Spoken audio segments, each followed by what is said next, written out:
If your brain had a search history, what would it look like?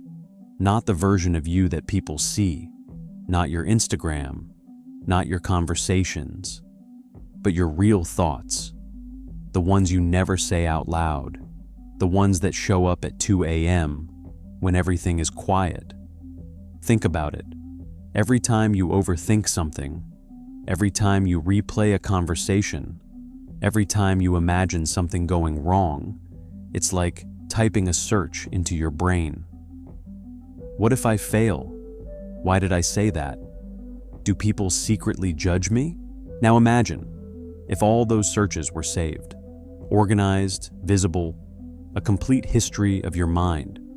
It would probably look overwhelming, maybe even a little scary. But here's the part most people don't realize. Your brain already works like that. It has its own algorithm, and it's always watching what you search.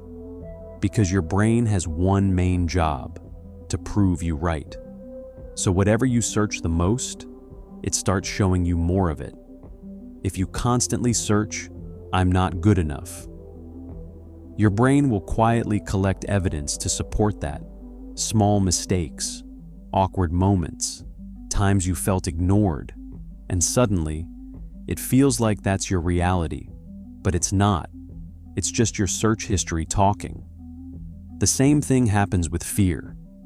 If your brain keeps searching, what if something goes wrong? It will highlight every possible risk, every negative outcome, every worst-case scenario, and you start believing the world is more dangerous than it really is. But here's where it gets interesting. Your brain doesn't know the difference between a useful search and a harmful one. It just follows patterns, repetition, focus, attention. So, if you keep searching the same thoughts again and again, you get stuck in a loop. A loop where your thoughts create your reality, and your reality reinforces your thoughts. And slowly, without realizing it, you start living inside a version of the world that your own mind created, not the real one, a filtered one. So the real question is not, what are you thinking? The real question is, what are you searching every day? Because that search is shaping everything: your confidence, your mood, your decisions, even your future. Now imagine something different. Imagine if instead of searching, "What if I fail?" you searched, "What if I figure it out?" Instead of, "Why am I like this?" you searched, "How can I improve this?"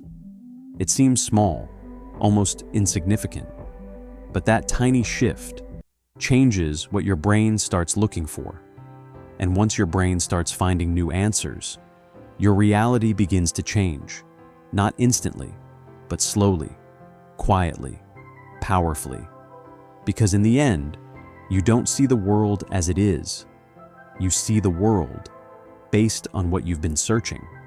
So, if your brain had a search history, maybe the goal isn't to delete it. Maybe the goal is to start searching better things.